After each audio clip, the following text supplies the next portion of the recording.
आज का अपना टॉपिक गेमेटोजेनेसिस, जो कि बीएससी पार्ट सेकेंड ईयर में डेवलपमेंट बायोलॉजी के अंतर्गत है।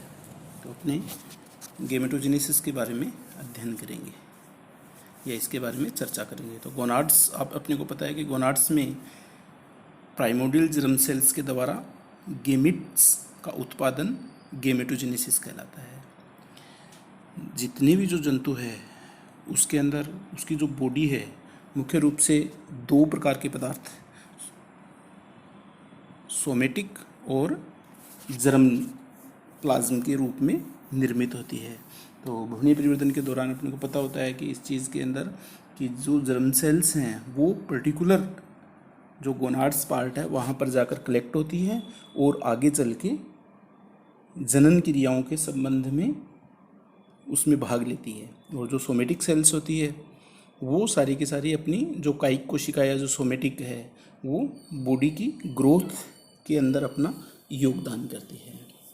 तो जितने भी जो जंतु है या एनिमल्स हैं उनके अंदर मेल और फीमेल दोनों प्रकार के जंतु है, तो उनके अंदर उनकी जो जर्म सेल्स है उनके द्वारा गेमिट फॉर्मेशन की क्रिया होती है। तो मेल के अंदर टेस्टिस और फीमेल के अंदर ओवरी मुख्य जो गोनाड्स के ऑर्गन्स हैं। तो इसकी स्ट्रक्चर के अंदर जैसे अपन पर्टिकुलर स्पर्मेटोजेनेसिस की बात करें तो स्पर्मेटोजेनेसिस अपने को पता है कि बॉडी के अंदर टेस्टिस होती है और टेस्टिस के अंदर क्या सेमिनिफेरस ट्यूब्स होती है। सेमिनिफेरस ट्यूब्स की जो जर्म एपिथेलियम है वो प्राइमोर्डियल जर्म सेल्स का निर्माण करती है और वो प्राइमोर्डियल जर्म सेल्स है वो स्पर्म के रूप में परिवर्तित होती है। तो ये जो पूरा घटनाक्रम है यही क्या कहलाता है, स्पर्मेटोजेनेसिस कहलाता है। इसी तरह से ओवरी के अंदर उसकी जो प्राइमोर्डियल जर्म सेल्स हैं उनके द्वारा ओवा का निर्माण होता है, तो वो oogenesis कहलाता है। तो अपने सबसे पहले आज स्पर्मेटोजेनेसिस के बारे में चर्चा करेंगे। तो स्पर्मेटोजेनेसिस मुख्य रूप से जो मेल ऑर्गन्स मेल जो जंतु हैं उनकी टेस्टिस के अंदर संपन्न होती है। तो टेस्टिस के अंदर अपन जनरल स्ट्रक्चर की बात करें तो टेस्टिस बॉडी की जो डोर्सल पार्ट है उसकी जो मिजोर्चियम कनेक्टिव टिश्यूज होते हैं उनके द्वारा डोर्सल बॉडी कैविटी के अंदर पाई जाती है।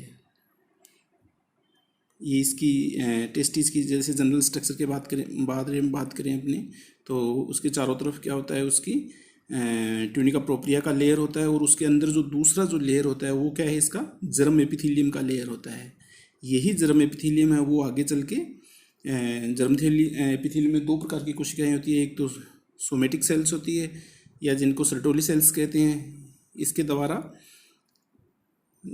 जो स्पर्म है उनको स्पोर्ट और न्यूट्रिशन प्राप्त होता है। और दूसरी जो जर्म कोशिकाएं होती है या जो जर्म सेल्स हैं उनकी द्वारा स्पर्म का निर्माण होता है। तो ये इसके अंदर मुख्य रूप से इसकी है। अब अपन टेस्टिस की स्ट्रक्चर की बात करें तो टेस्टिस के अंदर बाहरी लेयर ट्यूनिका प्रोप्रिया हो गया, इंटरनल लेयर उसकी जर्म एपिथेलियम लेयर हो गई और उसके अंदर असंख्य सेमिनिफेरस ट्यूब्स पाई जाती है जो कि इंटरस्टिशियल सेल्स या लीडिंग सेल्स होती है उनके द्वारा अलग अलग रहती है, पृथक रहती है। यही जो इंटरस्टिशियल सेल्स या लीडिंग सेल्स है मेल हार्मोन्स का निर्माण करती है। मेल हार्मोन अपने को पता है कि कौन सा, टेस्टोस्टेरोन जो मुख्य इसका हार्मोन है। तो ये जो सेमिनिफेरस ट्यूब्स है ये सेमिनिफेरस, इसकी स्ट्रक्चर देखते हैं अपने, देखो ये वाली मान लेते हैं कि ये इसकी स्ट्रक्चर है। तो इसके अंदर बाहर का लेयर आ गया, ये तो इसका ट्यूनिका प्रोप्रिया आ गया और अंदर इंटरनल लेयर है, ये है जर्मिनल एपिथेलियम लेयर है जिसके अंदर दो प्रकार की कोशिकाएं हैं, सर्टोली सेल्स और जर्म सेल्स।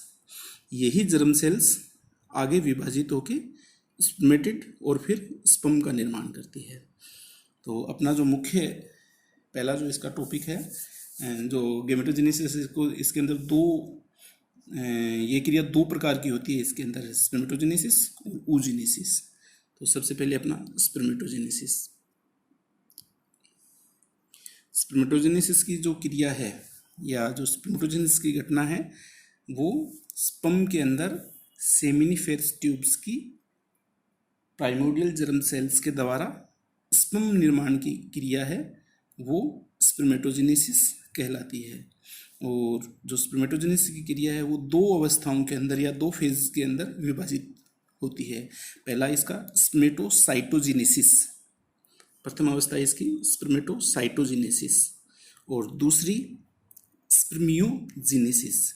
स्पर्मेटोसाइटोजेनेसिस वो क्या है, पीजीसी से स्पर्मेटिड का निर्माण, ये जो घटना है वो क्या कहलाती है, स्पर्मेटोसाइटोजेनेसिस।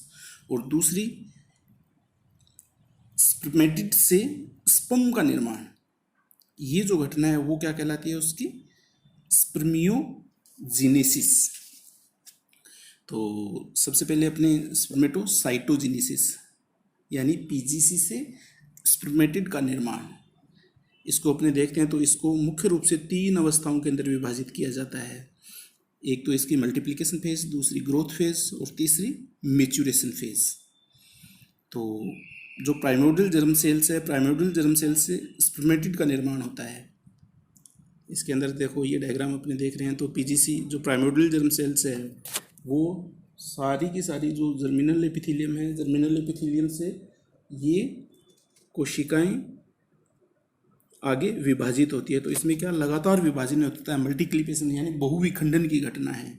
एक कोशिकाओं से दो, दो से चार, इस तरह से लगातार विभाजित होती है। और ये सारे इसमें जो डिवीजन होता है वो कौन सा होता है, माइटोसिस टाइप का डिवीजन होता है। तो इसकी जो डिप्लॉइड सेल्स है वो डिप्लॉइड के रूप में ही रहती है। तो 2n सेल 2n सेल के रूप में रहेगी इसमें। ये देखो इसमें जो फर्स्ट दिखा रखा है अपने वो 2n, 2n से 2n, फिर 2n, ये सारी इसकी मल्टीप्लिकेशन फेज है।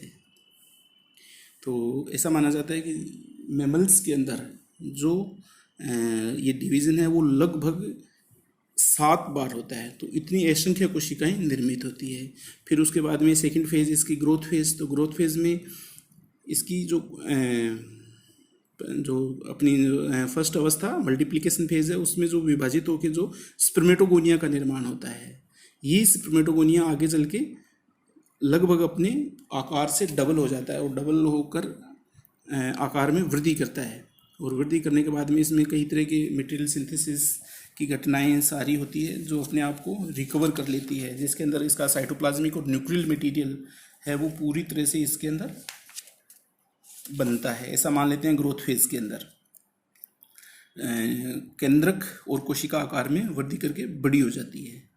तो ये इसकी फिर प्राइमरी स्पर्मेटोसाइट कहलाती है। फिर प्राइमरी स्पर्मेटोसाइट है वो इसकी तीसरी अवस्था मेचुरेशन फेज है। तो जो ग्रोथ फेज के अंदर प्राइमरी स्पर्मेटोसाइट है उसके अंदर फर्स्ट रिडक्शन डिवीजन होता है जो कि अर्धसूत्री विभाजन प्रकार का होता है। फर्स्ट रिडक्शन डिवीजन जो कि मियोसिस या अर्धसूत्री विभाजन टाइप का होता है ये। तो इसमें डिप्लॉइड सेल्स है वो हैप्लॉइड सेल में कन्वर्ट हो जाती है। तो क्रोमोसोम की संख्या आधी रह जाती है।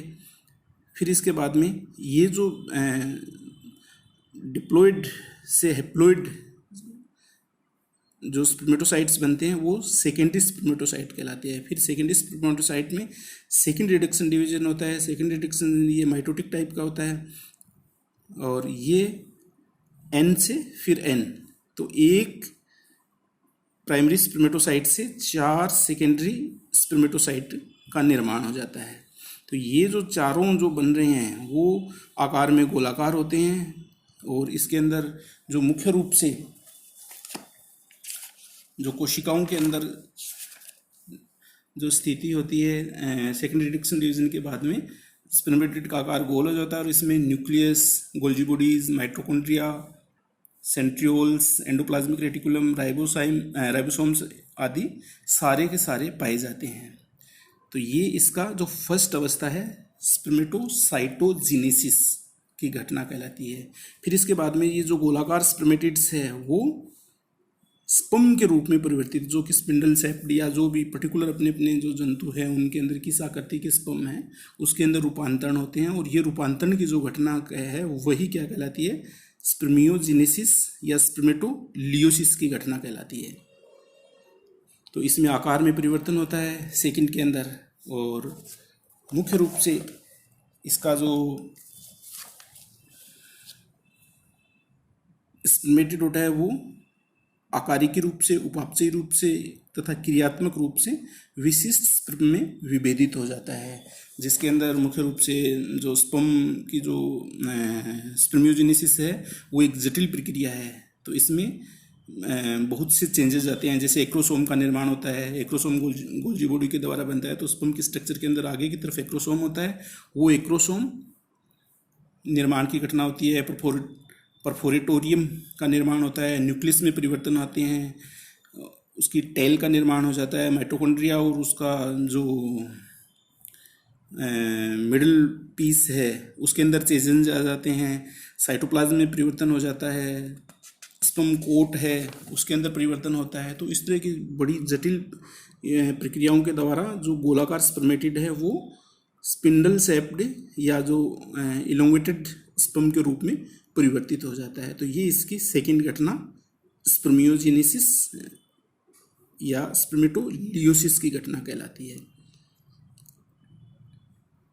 ये इसके अंदर इसका जो multiplication, growth phase, maturation phase दिखा रखा है। तो इस तरह से ये स्पर्मेटोजेनेसिस अपना टॉपिक था, इसके बारे में अपनी चर्चा की। Thank you.